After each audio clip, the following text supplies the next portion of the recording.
Hey guys, Lingo here, and in today's video I'm going to show you guys one of the best way to train yourself to get better in Warzone. I believe one of the best way, the most effective way to train in Warzone is definitely to play solos. You don't actually aim for solos, you want to eventually aim for solo duels. Once solo is too easy. Usually when your KD is around 2, that's when solo is going to feel like it's too easy. Then that's when you got to do solo duels. When your KD is around 3-ish, that's when solo duels will feel too easy, and that's when you got to start doing solo trios and solo quad. Now, solo and trios and quad will probably never feel too easy or always be somewhat of a challenge. Because when there's 3 players, they're usually a little bit spread out. It's unlike duels. A lot of time duels, when people are playing very close to each other, it's kind of like, it's not too difficult to get them. But anyways, this is where this is one of the places I recommend dropping when you're doing the strat that I taught you guys. Again, let's just go ahead and watch how I do this. I did a positioning movement to blast through, and then yeah, that guy was really mad. But basically, I use a positioning movement to blast through, and then I did a few jump shots, followed up by a drop shot. We'll talk more about the strategy in just a little bit. Let's go ahead and go over my decision making. So I know that guy was coming this way, so I did a pre-drop shot to see if he peeks out. He must have heard me, that's why he stopped going that way. After I checked in, I did a few jump shots to get that kill. Right after I get that kill, I never stayed stationary though. I started repositioning myself. Now I'm trying to figure out where the other 2 people are. I know there's 2 other players, so I don't want to go too blindly just running around. Now I know one guy is right above me, one guy is to the left of me. So now I have a general idea. Now I can reposition. That means the guy that was here earlier went to the left. Did a jump shot, did a bunny hop, that's a level 3 positioning movement, followed up by a drop shot, that's a level 2 combat movement. Again, I covered level 1 and 2 and 3 in my previous video already, so just in case if sometimes I'm referring to level 1, level 2, level 3, you're a little confused, just know that basically I break the game down into like different levels, and that's why I'm referring to like these levels. But anyways, this video is more dedicated to my clients, so if you have taken my lesson, the 2-hour premium session, you definitely already know about these levels. So we'll definitely be going over a lot of level 1 through 3 stuff, and also level 4 and level 5 stuff. Someone's shooting at me, not gonna freak out, just gonna do whatever I do. Now let's pay attention to my slide cancel. That's part of level 1 character movement. Notice how I am playing fast. Level 1 requires you to slide cancel 100% in Warzone, which I am absolutely doing, even when it's very slow. Look at like me moving from staircase to staircase. Just from that little tiny staircase to the loot box, I still did a slide cancel. Slide cancel 100% literally means 100%. Now the reason why I make that as a level 1, something that you want to master as soon as you can, is because you want to get into a habit of playing fast. When you're playing very fast, you get into the mode of reacting fast as well. This is why a lot of times at professional level, for example, like this game, well, I want to compare it to other games, but I don't know if you guys play another type of games like StarCraft or any RTS games like that, real-time strategy games. A lot of times the professionals, what they will do, they'll start spamming and moving their keyboards and mouse very fast, even though it's beginning of the game where there's nothing to do. The reason why they do that is to warm up their fingers. So the fact that I'm slide canceling 100%, making myself playing fast, reacting fast, that gets me in the mode of playing and reacting fast. Hopefully that makes sense. This is why slide canceling 100% is so important. It gets you into that mode, that killer mode. You know, you don't want to be a slow pace, slow reaction player. Now, this guy is very far. That's why I didn't even shoot him at all. This is another thing you have to learn, guys, is to be very, very cautious to how you pull that trigger. Now, I know this guy was fighting another guy. It's not a very good position. He has high ground, and there's absolutely no reason to go for that kill. Because, again, every time you're going for a kill, you have to think about a reason as to why. is there a point of killing that guy? What do I need? There's absolutely nothing I need. Look at how much money I have. And plus, Salt Mine has the money. So going for that guy, potentially a very disadvantaged fight, I don't gain anything. I might potentially lose all my money, and after I kill him, I have to run back to Salt Mine anyway. So it was just not a worthwhile fight. So I didn't even look at the other guy. I didn't even hesitate. I basically killed the guy that I was chasing after, and I left. And that's basically it. Again, still slide canceling 100%. I noticed that my bounty bought a loadout. So I'm just going to go back here, get my own loadout, and push him. The reason why I didn't get another UAV is because I already cleared Salt Mine. There's nobody here. I already have that bounty that tells me what building he's at. Right here, I'm just making sure that he doesn't peek out. I noticed that he didn't even get his loadout box yet. That means he's probably in the room trying to get the box. So this is my clear signal to start going there. Now, when I got close to here, I noticed there was 2 dots. So this is where I'm trying to figure out how I should push in. I'm being a little bit cautious. When I hear fire, I want to push in. So there you go. I heard fire, and this is where I want a third party. I know there's one more guy, because earlier there was 2 person on the heartbeat sensor. But anyways, again, level 1 character movement requires you to slide cancel 100% and play fast and efficient. Notice how I'm playing very fast and efficient. There's not a lot of moments where I'm crouching, pre-aiming, or worrying about people hearing my footsteps.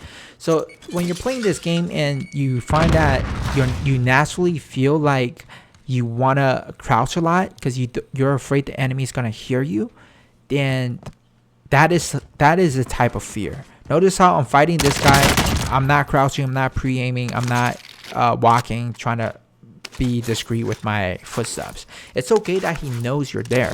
It's a lot better to play faster because, again, if you take in my lesson, we probably went over aggressor's advantage and how to use that to punish slow-paced player. So basically, it's much better to play faster than to play slow because of the aggressor's advantage. And also, we are using positioning movements to break the cameras and all that stuff to get a double advantage here. Again, campers and slow-paced players are very easy to deal with. Notice how those 2 other players, they were kind of a slow-paced player, and we just taking care of those 2 guys very easily. It was not like a 50-50, battle. I think we killed both of them while we still had a few plates left. They didn't even manage to break all of our plates. Alright, so another guy doing recons. Again, I'm just trying to basically take down this whole salt mine area because I'm trying to play the center style. Again, I always recommend playing the center style first all the way up till like the 5th circle. That's when you want to change it up to probably play the edge style. But basically what center style means is that you stay relatively close inside the center of the circle, which we are. You don't have to be like right in the center of the circle. You just have to be relatively close to the inner part of it. That guy was insanely hard to see. If I didn't have that UAV, there was no way I would have seen that guy if I was just running out in the open like that. Opening up my big map a lot, that's also part of level 2. The second part of level 2, not the level 2 combat movement, but the level 2 advanced awareness. Using your big map as you're just, moving about.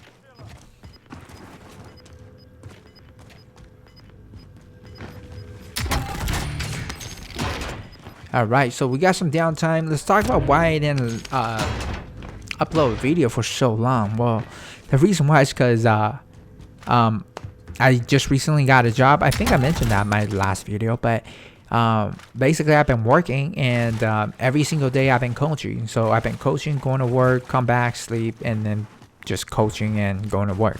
And then on my days off, I will have like 3 or 5 different sessions, like book all the way up. So basically it's just work. Today was the only day that I actually didn't coach, but that's because I usually I make like at least 1 coach a day only. But for next week, I'm gonna have a lot of 2 days coaching because I'm trying to open up today, so I can, you know, at least make a YouTube video. But anyways, I'll definitely try to come up with more YouTube videos out. A lot of my clients is always requesting them, especially this one. We'll talk about it in a little bit. So let's talk about this the strategy, my thought process here. So I was trying to get this guy, but obviously I blew my cover by blowing up the thing. Now when I was running here, I kept noticing the UAV. I noticed the guy actually went back to try and challenge me.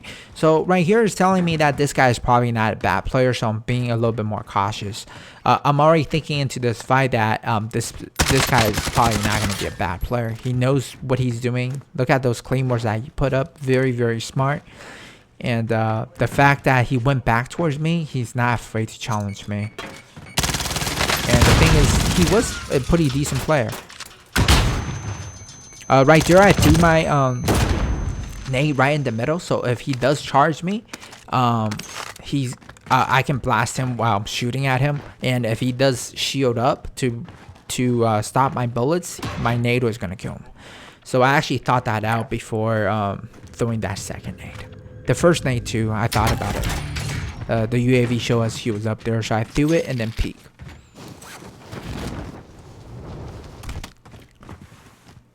Alright, so at this stage of the game, usually, again, I'll play the center style, which I mentioned earlier.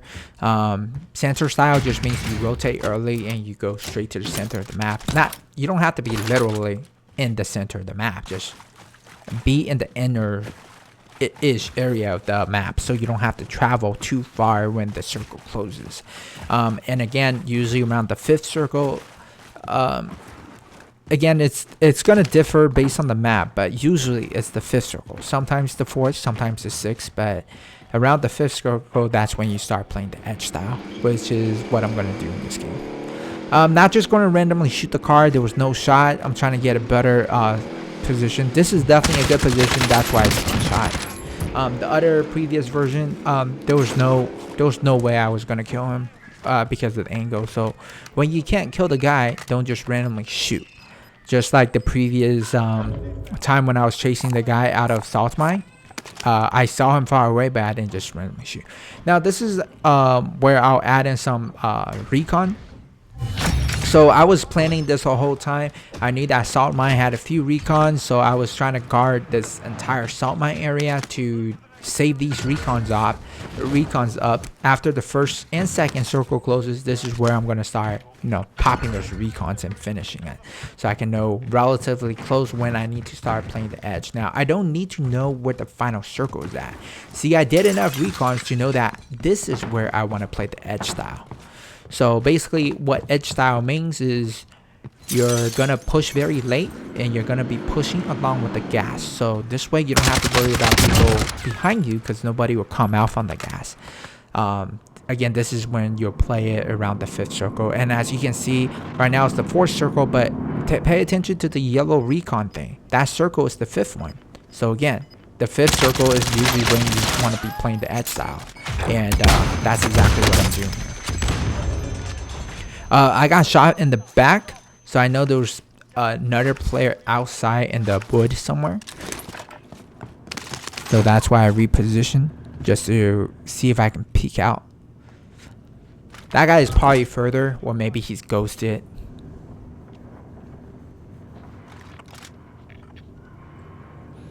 Now the whole time I'm still always looking at my mini-map. So I noticed right away that car got off. Probably trying to loot the guy that I just killed earlier. I thought about using my precision airstrike, but then I was like, nah, it's probably better if I save that precision airstrike for later on. There's too many Bertha drivers.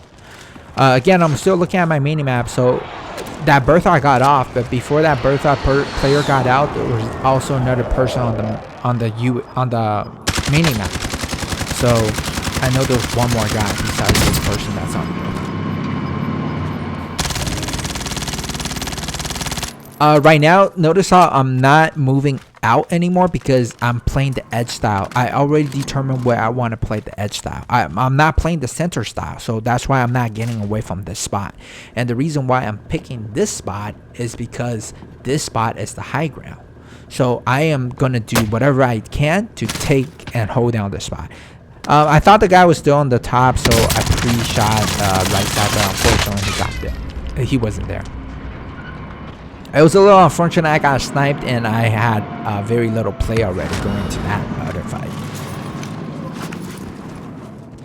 This is why you always play very aggressive early game and get everything you need. I have self-res and everything. I have everything I needed to get to my stage. So that self-res right there wasn't lucky that I found it. I had money. Even if I didn't find a self-res, I would have had enough money to buy my own self-res.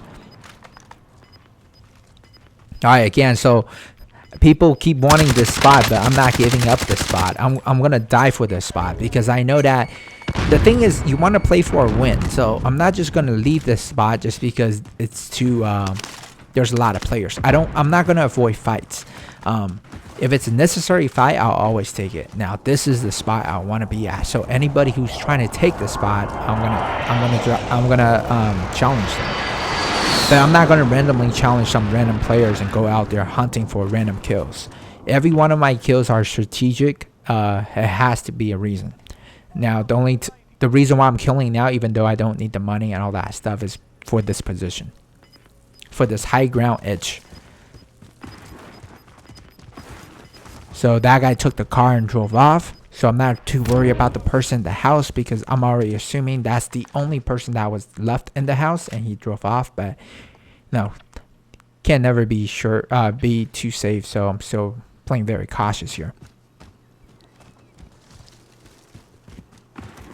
Again, this is the edge style. Check your left side, check your right side. You have to check your clockwise direction and counterclockwise direction, and don't be too early into the gas in front of the gas. You want to be pushing along with the gas, so you got to make sure nobody's behind you. See, this Bertha guy, I think he's gonna play the edge style, but he's not playing it correctly. He's not on the gas. You know, he's a little too far from the gas. I'm the person who's right on the gas, so I don't have to worry about people behind me. Yeah, but this Bertha guy isn't too bad though. He definitely know what he was doing. He was thinking like, hey, I gotta get the high ground and play the edge from there. And yeah, absolutely. I think if I wasn't here and he actually got this spot, he was probably gonna, you know, have a very high chance of winning this game. So I know there's a guy right under me. So I use that precision airstrike to try and rotate out. The thing is, if he's there and I rotate to my right, he probably would have saw me from where he was. So now I know where the last guy is at because he was on my heartbeat sensor earlier. So, but for some reason I lost him here. So that means he has to run further down. But I'm pretty sure, like I'll say 90% sure that he went a little bit closer to where my loadout is at, but I just still want to double check and make sure he's not at the very cliff, like at the edge of the mountain.